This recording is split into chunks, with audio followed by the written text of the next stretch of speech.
BS4 क्या है? हम इस वीडियो में विस्तार से BS4 के बारे में बताएंगे। BS4 क्या है, ये नहीं जानते लोग, चाहे पढ़े लिखे हो या एजुकेटेड हो, सर्विस में हो, सर्विस करते करते सेवानिवृत्त ही क्यों ना हो गए हो, फिर भी उनको पता नहीं है ये BS4 क्या है। BS4 वो ताकत है जो हम जनता को, वी मैन, हम लोग, हम भारत के लोग, संविधान की प्रस्तावना में जो लिखा है हम भारत के लोग, और भारत के लोगों को स्वतंत्रता के और कर्तव्य और मूल अधिकार जो मिले हैं, वो BS4 क्या है। अगर ये नहीं जानते तो समझिए कि हम बहुत कुछ नहीं जानते, हमारे हकों के बारे में नहीं जानते, हम क्या करते हैं, कैसे जीते हैं, हमारे हक हकूक़ क्या है, BS4 के माध्यम से समझ सकते हैं। और BS4 के तहत कोई भारत भर के 200 जिलों में ये कार्यक्रम हो रहे हैं, और जो इनमें शामिल हो रहा है उनको भली भांति पता चल सक रहा है कि BS4 क्या है। महिलाएं जो घर से नहीं निकलती, अगर वो भी इस कार्यक्रम में पहुंच जाते हैं, दिन भर 2 सत्रीय प्रोग्राम चलते हैं। बूंदी में ये संपन्न हुआ कल 27 जुलाई को। बरसते हुए दिन, बारिश का दिन था, घनघोर बारिश हो रही थी, काले काले बादल आ रहे थे। इसके बावजूद भी लोग पहुंचे, महिलाएं पहुंची, बच्चे पहुंचे और BS4 से परिचित हुए। तो BS4 को ठीक से विस्तार से समझे, इसके लिए आपको चाहिए कि आप वीडियो के अंत तक इसलिए बने रहें कि ये आपके लिए, और आप अगर जान गए तो दूसरे भी जान सकें। इसके लिए आप अगर देश के नागरिक हैं, समझदार, सजग, सावचेत नागरिक है, तो आपको ये जानना ही होगा, और इसके लिए आपको अंत तक बना रहना होगा। ये वीडियो इसलिए महत्वपूर्ण है, और इस वीडियो को न केवल आप सुने, सुन करके आप अन्य तक इसलिए पहुंचाएं कि वो भी BS4 क्या है इसके बारे में परिचित हो सके। मैं इसके बारे में जितना कुछ बताऊं वो भी एक वीडियो में संभव नहीं होगा, लेकिन फिर भी मैं कोशिश करूंगा कि आप ये समझ सकें कि BS4 भारत के लिए, भारत की जनता के लिए, भारत की राजनीतिक पार्टियों के लिए, विपक्ष के लिए, सत्ता में बैठे हुए निरंकुश अगर हो चले हैं तो उनके लिए। पिछले दिनों आपने खूब जोर शोर से सुना था 400 पार का नारा लगा, उसी से लोगों को खतरा महसूस हुआ, और उसी समय से BS4 भी आरंभ हो गया था। लोगों ने सुना कि राहुल गांधी देश भर में भ्रमण कर रहे हैं, भटक रहे हैं, और संविधान की एक किताब साथ में लेकर के चलते हैं। संसद में भी जब बोलते हैं तो वो संविधान की किताब होती है। दूसरी तरफ मोदी जी भी कहते हैं संविधान के हम रक्षक हैं। तो इसी विषय पर हम आज विस्तार से जानेंगे कि BS4 क्या है। ये जानने के लिए आपको थोड़ा संयम बरतना होगा, अपने लिए, अपने पड़ोसी के लिए, समझ करके समझाने के लिए कि BS4 क्या है, और BS4 वाले क्यों कर इतनी मेहनत कर रहे हैं, रात दिन लगे हुए हैं, और एक दिन पूरा लगाते हैं। दिल्ली से चलते हैं, जयपुर से आते हैं BS4 के कार्यकर्ता। इसमें किसी संगठन का नाम नहीं। आश्चर्य की बात तो ये है कि जो फोरम बना है, जो बैनर लगा है, उसमें सीधे सीधे BS4 लोक महोत्सव, और मंच पर स्थानीय वक्ता बोल बैठते हैं, और जयपुर से प्रदेश स्तर के कार्यकारिणी अध्यक्ष, उपाध्यक्ष और केंद्र स्तर के अध्यक्ष, उपाध्यक्ष यहाँ मौजूद रहते हैं, और ठीक से समझाते हैं कि BS4 क्या है। और BS4 को समझ गए हैं तो आपका कर्तव्य बनता है कि आप दूसरों को बनाएं। मुझे भी BS4 के बारे में पता नहीं था। मूल निवासी क्या होता है ये भी कल 27 जुलाई को जो बार बार नारा लगा, तब समझ में आया। और BS4 का जब विस्तार से अध्यक्ष और उपाध्यक्ष ने इस पर पूरे रोशनी डाली, तो समझ में आया कि देश राष्ट्र निर्माण कर रहा है या राष्ट्र निर्माण के दावे कर रहा है, सिर्फ वादे कर रहा है। राष्ट्रीयकरण नहीं, निजीकरण किया जा रहा है। आपकी आंखों में धूल झोंकी जा रही है लगातार, और ये धूल झोंकी जाती रहेगी जब तक कि आप PS4 जैसे कार्यक्रमों से नहीं जुड़ते। आपका कर्तव्य बनता है। कहा जाता है कि 85 पब्लिक, 85% जनता के हकूक इससे जुड़े हुए हैं। वो सोई हुई है बेहोशी में, पढ़ लिख गए हैं, नौकरी लग गए हैं, तो भी पता नहीं। देश में बहुत कुछ ऐसा किया जा रहा है जो हमारी समझ से परे है। मीडिया को पहले कह दिया गया कि गोदी मीडिया है, वो कुछ नहीं बताने वाला। मैं विषयांतर करते हुए एक बात बता दूं कि हाल ही में घटना घटी। राष्ट्रपति धनखड़, उपराष्ट्रपति धनखड़ कितना झुक करके PM मोदी के सामने 90 डिग्री में झुक करके सलाम करते रहे। इसी रूप में लोगों ने मीडिया में उन्हें देखा और वो थोड़े से तनने लगे। रीढ़ की हड्डी सीधी की और उन्हें रास्ता दिखा दिया गया। एक संवैधानिक पद पर बैठा हुआ व्यक्ति से इस्तीफा नहीं मांगा जा सकता, लेकिन मांग लिया गया। आप, हम, आम जनता BS4 के तले नहीं आती है तो ताकत नहीं मिलती। उपराष्ट्रपति होकर के भी उनके पास ताकत नहीं है। वो 28 साल तक सीट पर रहे, झुक करके रहे, मोदी जी को पसंद आते रहे। झुकना बंद किया, रीढ़ की हड्डी सीधी की, और इसी के साथ उनको रास्ता दिखा दिया गया। BS4 यानी संविधान की वो ताकत। तो BS4 क्या है?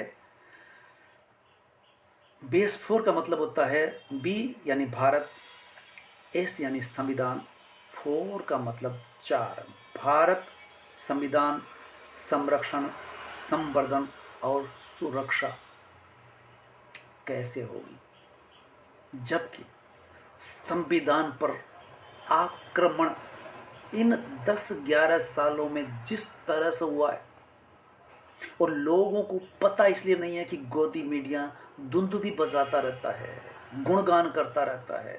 यहाँ तक कह दिया कि मोदी जी अवतारवादी है, हर देवताओं को नमन करते हैं, पहाड़ पे जाके तपस्या करते हैं, हर मंदिर में जाते हैं। यहाँ तक कि राम को उंगली पकड़ करके भी राम मंदिर निर्माण करके वहाँ तक पहुँचा दिया, और पहुँचाने के बाद कह दिया कि मैं तो नॉन बायोलॉजिकल हूँ, और लोगों ने ये भी स्वीकार कर लिया। वो गोदी मीडिया इस पर भी धुंधुभी बजाता रहा।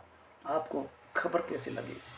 लोकतंत्र जिसे कहते हैं उसकी ताकत होती है, लोकतंत्र के 4 स्तंभ रहने चाहिए। 3 स्तंभ सरकार के हाथ में है। सरकार की स्वतंत्र विधायिका जो कैबिनेट से सवाल करती है, कैबिनेट जो काम करती है उससे विधायिका सवाल करती है, और कार्यपालिका विधायिका के प्रति उत्तरदायी होती है। और ये दोनों अगर ठीक से ना चले तो न्यायपालिका इनको कंट्रोल में लाती है। हम पिछले 11 साल में देख रखे हैं CGI चंद्रचूड़ और PM मोदी दोनों एक आवास पर बैठ कर के पूजा कर रहे हैं। यानी न्यायपालिका और कार्यपालिका मिली हुई है। न्याय जो आ रहे हैं कार्यपालिका के अनुकूल आते रहे।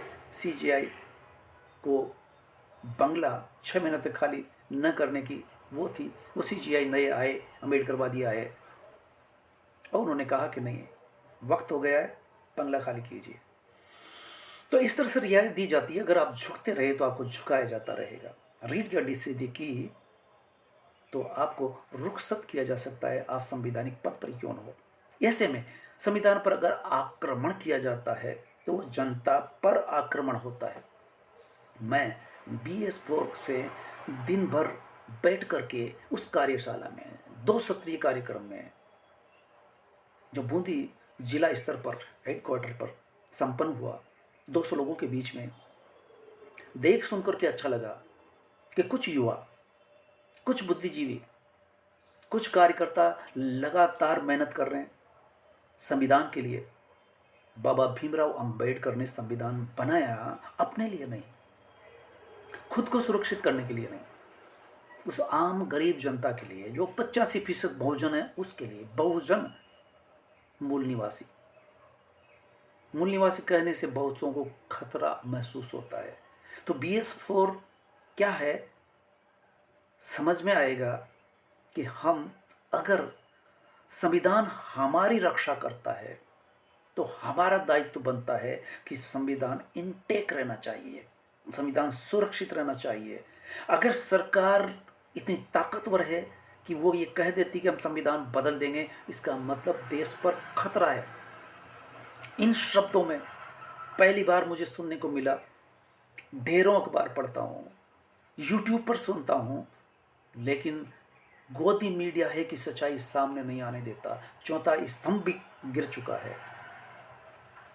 चौथा स्तंभ मीडिया को कहा जाता है और वो गोदी मीडिया बन करके धराशायी, रसातल में लमलोट है, रीढ़ की हड्डी गायब है। तो ऐसे में BS4 के बारे में परिचित होने के लिए आपको बधाई कि आप इस वीडियो को सुन पा रहे हैं। बहुत सारे यूट्यूब पर इस तरह के वीडियो होते हैं जो मनोरंजन के लिए होंगे, बहकाने के लिए होंगे, भटकाने के लिए होंगे। भारतीय समाज की संरचना इतनी पेचीदा है कि यहाँ जिस जाति में पैदा होता है दूसरी जाति उसमें शामिल नहीं हो सकती। और वो कहते हैं कि हिंदू असुरक्षित है। हिंदू नहीं, या हर जाति असुरक्षित है, हर नागरिक असुरक्षित है, क्योंकि संविधान ही असुरक्षित कर दिया जा रहा है निजीकरण के नाम पर। कुछ कंपनियां, कुछ उद्योगपति, चंद उद्योगपतियों के पास 40% संपत्ति होना और 85% के पास महज 15% संपत्ति होना, ये सब विभेद, विषमता बढ़ती जा रही है। और गोदी मीडिया चुप रहता है। चुप रहने के लिए मैनेज किया गया है। संविधान बदल दिया जाए इसलिए कि निजीकरण, उदारीकरण चूंकि कांग्रेस के दौर में हुआ, इसमें कोई दो राय नहीं। कांग्रेस ने भी उदारीकरण की शुरुआत करके निजीकरण को एंट्री दे दी थी, लेकिन अटल बिहारी वाजपेयी ने तो धमाका कर दिया कि जो सरकारी नौकरी पेशा को पेंशन मिलती थी उस पेंशन को ही उड़ा दिया। ये अटल बिहारी का बहुत महत्वपूर्ण योगदान है, जो आपको पता होना चाहिए कि संविधान आपको संरक्षित करता है, सुरक्षित करता है, सुरक्षित करता है। और आप अगर संविधान के लिए खड़े नहीं होंगे, बात नहीं करेंगे, तो आप कहीं के नहीं रहने वाले। देश गुलामी की ओर बढ़ रहा है।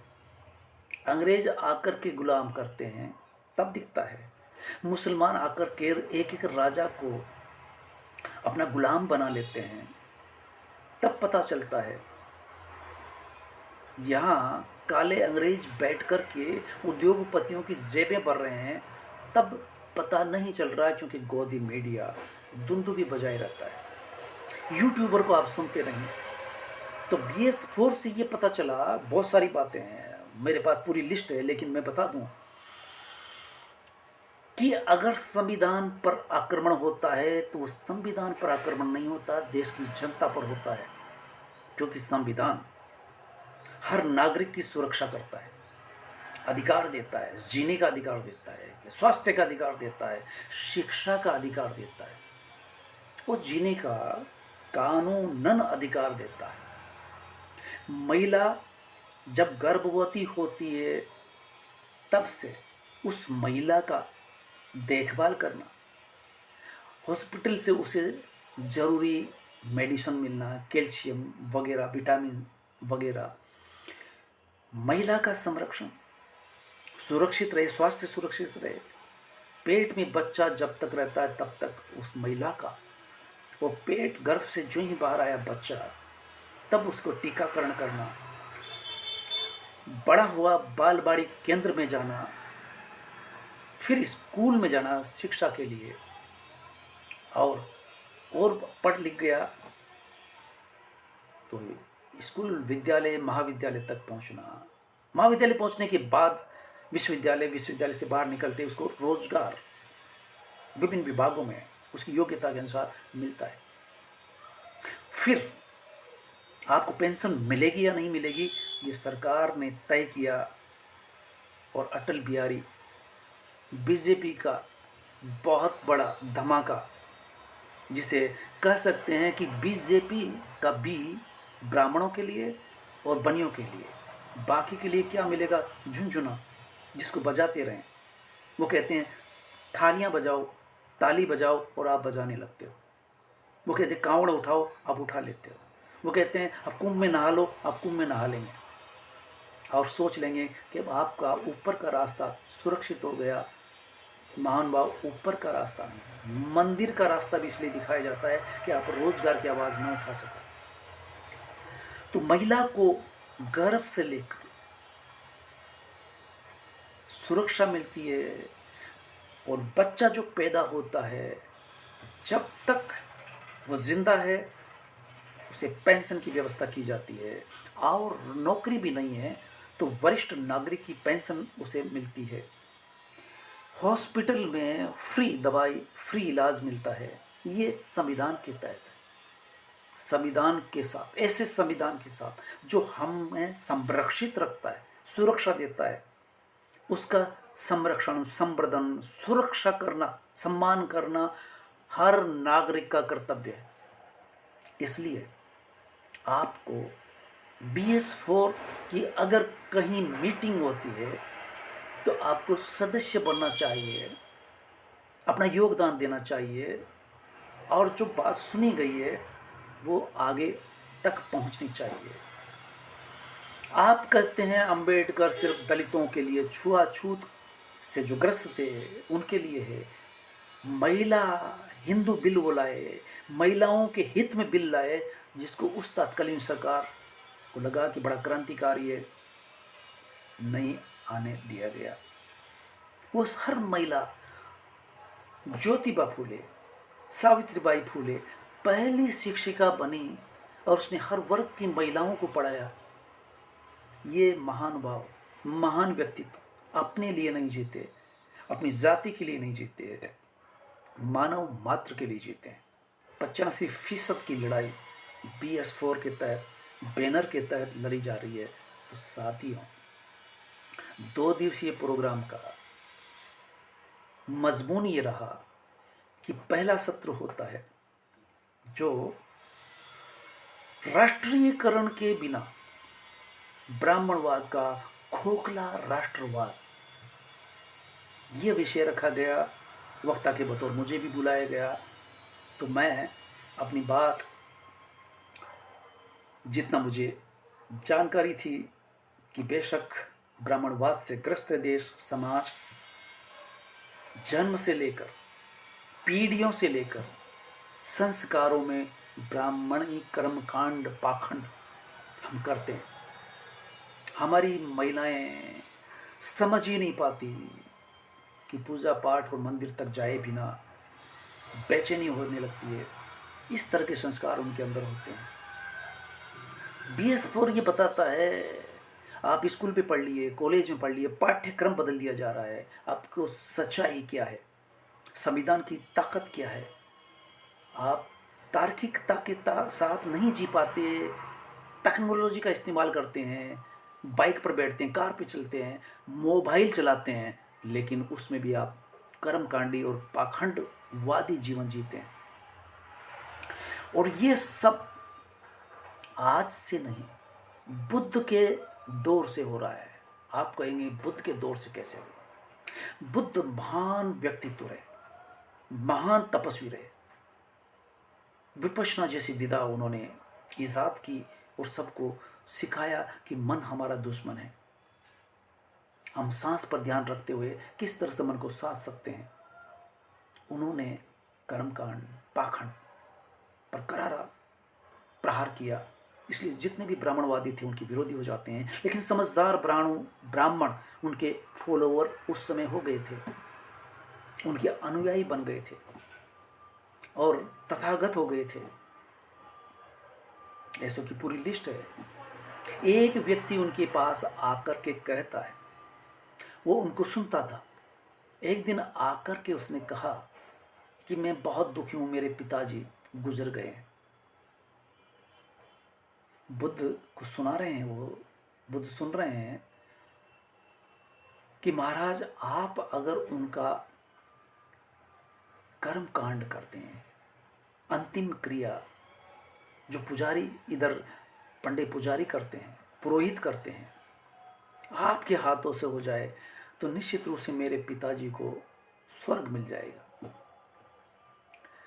बुद्ध समझ गए हैं कि ये ब्रेन वॉश हुआ व्यक्ति है, कर्मकांड पाखंड के बिना इसका काम नहीं चलता, समझाने से भी काम नहीं चलेगा। वो बड़े तार्किक तरीके से, मनोवैज्ञानिक तरीके से समझाते हैं। और इस उदाहरण से आप समझ सकेंगे कि वो कहते हैं कि ठीक है, तुम 2 हांडियां लेकर के आओ। हांडियां लेकर के आ गए महाराज। अब बताइए क्या करना। एक हांडी में पत्थर भर दिए महाराज। दूसरी हांडी में घी भर दिया महाराज। अब इनके दोनों के मुंह बंद कर दो। दोनों के मुंह बंद कर दिए। अब इनको तालाब में डाल दो। तालाब में डाल दिया।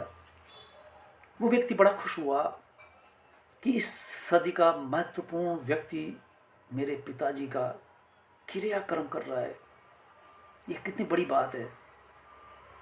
बड़ा खुश हो रहा है। तो उन्होंने कहा ठीक है, अब एक डंडा लाओ और दोनों हांडियों को फोड़ दो। फोड़ दिए।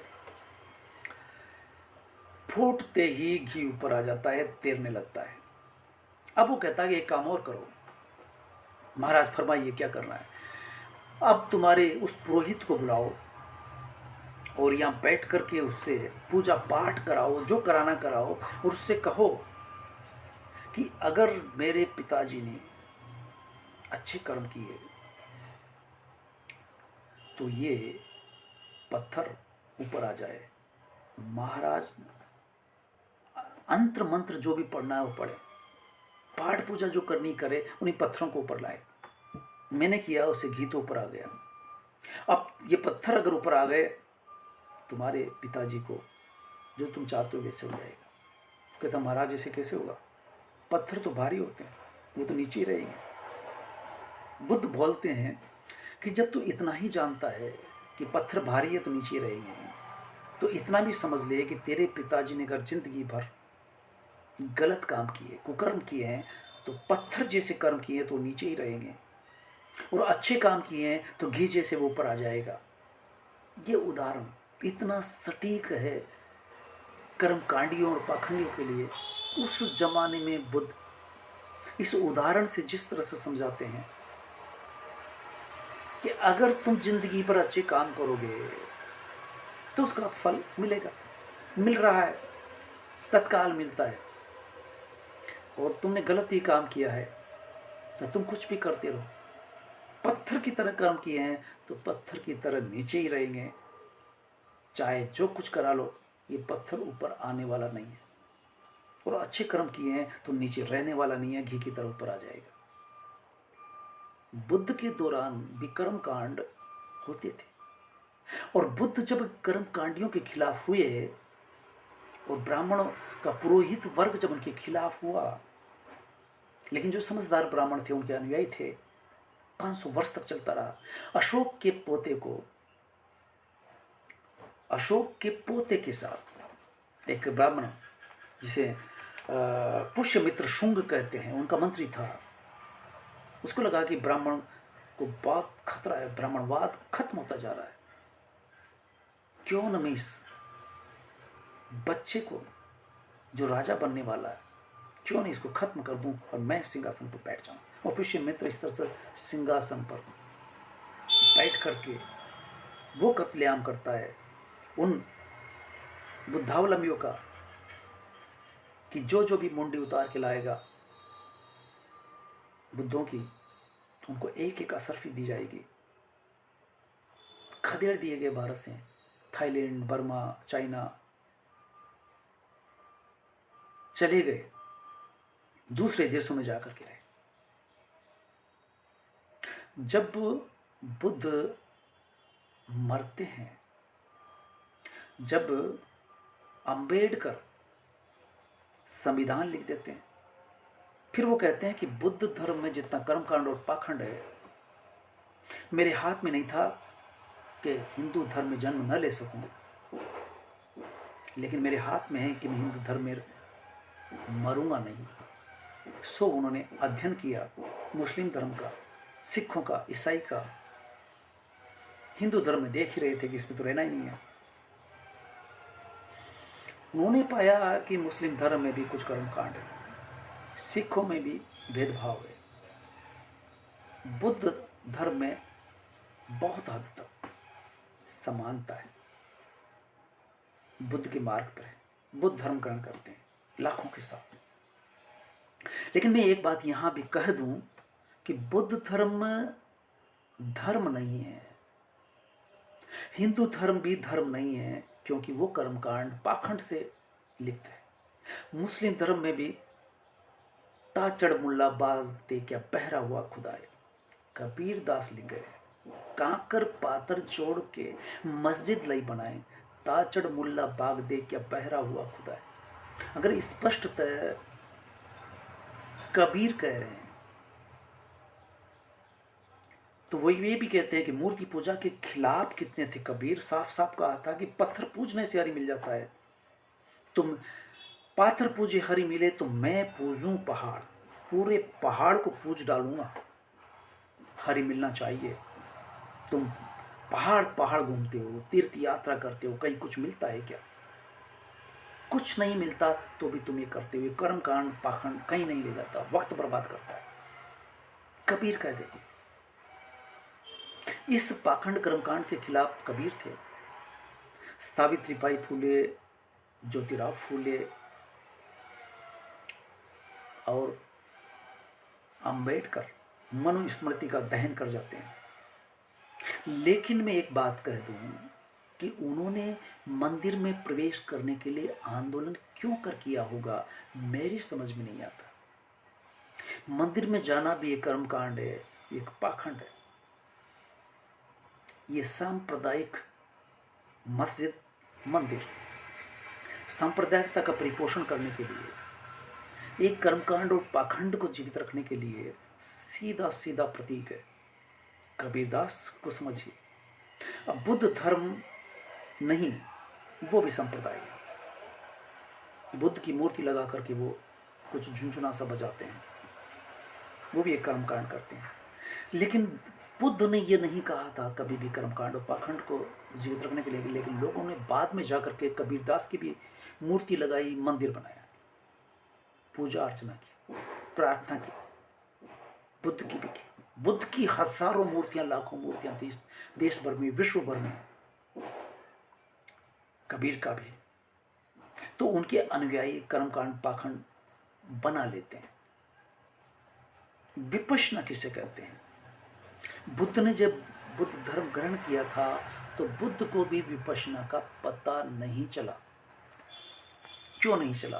अगर चला होता तो वो एक पुस्तक विपश्यना पर जरूर लिख करके जाते कि मन को शांत करने के लिए, मन को भटकने से रोकने के लिए मेरे अनुयायी अंबेडकरवादी विपश्यना करेंगे। न तो उन्होंने की, न कह सके, क्योंकि जब परिनिर्वाण होता है अंबेडकर का, उसके बाद 6ठे दशक के बाद 7वें दशक में सत्यनारायण गोयनका बर्मा से चल करके भारत आते हैं विपश्यना लेकर के, जो बर्मा में संरक्षित थी, सुरक्षित थी। तब से विपश्यना यहाँ चालू हुई और तब पता चला कि सांप्रदाय लोग अपने संप्रदाय को बड़ा धार्मिक कहते हैं, और धार्मिक, शुद्ध धार्मिक वो होता है जो किसी का भी विरोध और समर्थन नहीं करता, अपने आप को देखता है। अपने गिरेबा में देखना यानी अपने अंदर उतर जाना, सांसों पर ध्यान केंद्रित करना।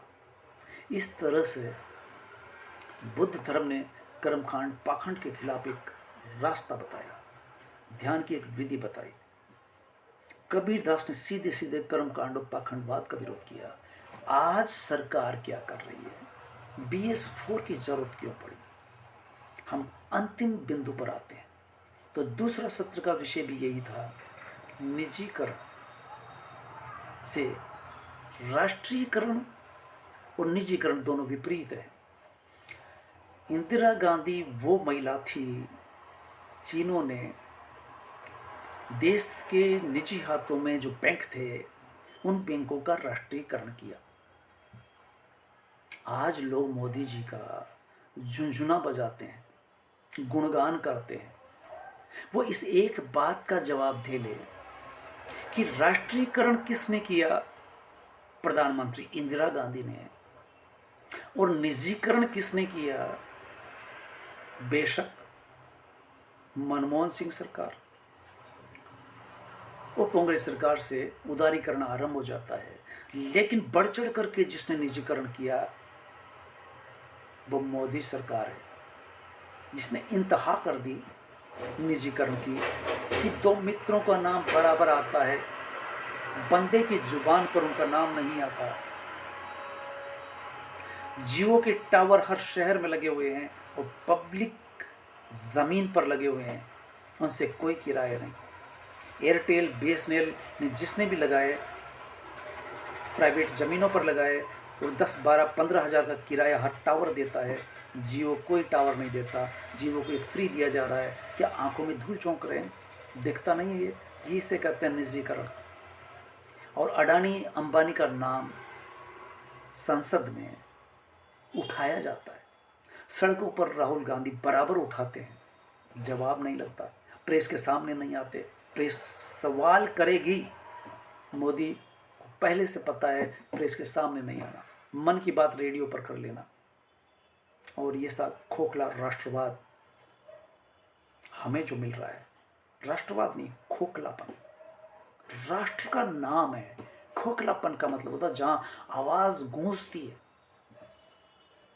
निकलता कुछ नहीं। मोदी जी भी प्रधानमंत्री बनने से पहले 15 लाख का दावा किया। आज याद करना चाहिए, जनता को पूछना चाहिए कि आपने 11 साल पहले कहा था, पहले तो वो वादा पूरा कर दीजिए, आप नए वादे क्यों कर लेते हो? एक वादा पहले पूरा करो, दूसरा वादा करो। 2 करोड़ की नौकरियां की बात करते हो, किसान बिल ले आए, किसान के विरोध में ही ले आए। 1 साल आंदोलन किया, 700 आदमी, 700 किसान कुर्बान हो गए। फिर कितने लचीदार भाषा में कह देते हैं कि मेरी तपस्या में कोई कमी रह गई थी, इसलिए हम समझा नहीं सके, इसलिए इन बिलों को सस्पेंड किया जाता है। श्रीमान, सस्पेंड नहीं, वापस लिया जाता है। बोलो, जीते जी वो बिल वापस नहीं ला सकते, उनके हित में है तो बदल करके लाते। MSP की बात वो बराबर उठाते रहे, क्यों नहीं लाते? किसान हित में तो MSP सीधे सीधे लाओ ना। तो खोखलापन जिस PM में है वो कैसा राष्ट्र दे सकता है? इसलिए BS4 क्या है? BS4 की व्याख्या हर जगह सटीक बैठती है। संविधान हमको संरक्षित करता है, जन्म से लेकर मरने तक हमारी सुरक्षा करता है, देखभाल करता है, संरक्षण करता है, संवर्धन करता है। तो हमें भी उस संविधान की रक्षा करनी है, संवर्धन करना है, प्रचार प्रसार करना है। और इस काम को अगर कोई कर रहा है, सरकार नहीं, राजनीतिक पार्टी नहीं, कोई पार्टी, कोई दल नहीं, वहाँ से इस काम को अंजाम दे रहा है, मैं उन कार्यकर्ताओं को सैल्यूट करता हूँ कि वो रात दिन इस काम में लगे हुए हैं। बावजूद इसके खतरा है, खतरा है। खतरा इस बात का कि जो संविधान का संरक्षण नहीं कर सकते, वो संरक्षण करने वालों के लिए भी खतरनाक साबित हो सकते हैं, ये उनको भी पता है। लेकिन जो जान हथेली पर लेकर के चलते हैं, उनका क्या? जो डरता है वो मरता है। शेर और हिरण की कहानी एक वक्ता ने बहुत अच्छी तरह से सुनाई थी और वो सटीक बैठती है कि शेर और हिरण की रफ्तार में अंतर होता है। हिरण 90 किलोमीटर की रफ्तार से दौड़ सकता है और बाघ 80-85 की रफ्तार से, यानी 15-20 किलोमीटर की रफ्तार का डिस्टेंस हिरण पैदा कर सकता है। फिर मारा क्यों जाता है? मारा इसलिए जाता है कि हिरण पीछे मुड़ मुड़ करके देखता है, उसी में उसका बैलेंस बिगड़ जाता है और जब वो मुड़ने लगता है तब उसकी रफ्तार कम पड़ जाती है। उसी समय बाघ झपट्टा मारता है और उसी के लिए वो कई किलोमीटर दौड़ता है। अन्यथा हिरण बचे ही इसलिए रह सकते हैं कि वो हल्के फुल्के होते हैं, रफ्तार अच्छी होती है, इसलिए बच जाते हैं। कभी कभार बाघ को हिरण को झपटने का अवसर मिल पाता है जब ऐसा मौका आता है, जब ऐसा मोड़ आता है। वो पीछे मुड़ के देखता है, उसका मुड़ना होता है, रफ्तार कम पड़ती है और झपट्टा मार के। तो कहा जाता है कि स्वाभिमान की कमी के कारण हिरण मारा जाता है। और ये BS4 SC ST OBC अपने आप में आत्मविश्वास की कमी के कारण, हीन भावना के कारण, जातिवाद के कारण। और जातिवाद क्यों है? जिसे कथित हिंदू हिंदू मुस्लिम, हिंदू हिंदू होने का मतलब ही ये रह गया कि वो हिंदू कहेंगे सामने मुस्लिम है। आप ध्यान रहे, हिंदू कहने का मतलब भी हिंदू नहीं होता। हिंदू कहने का मतलब सिर्फ सत्ता का पोषण करना है। इसमें दलित और आदिवासी, SC ST OBC का हित नहीं, वहाँ पूंजीपतियों का हित साधा जा रहा हो, तब क्या उम्मीद करोगे कि वो आपका हिस्सा देंगे? इसलिए BS4 का जो नारा है कि हम घर घर, BS4 door to door. BS4 door to door क्या होता है ये समझ में इसलिए आता है कि BS4 ये कहता है कि हर घर तक संविधान, संरक्षण, संवर्धन, सुरक्षा, प्रचार प्रसार, इसी जानकारी वहाँ तक पहुँचनी चाहिए कि उसके हक हकूक़ क्या है। तो जय मूल निवासी, जय हिंद। आज इतना ही।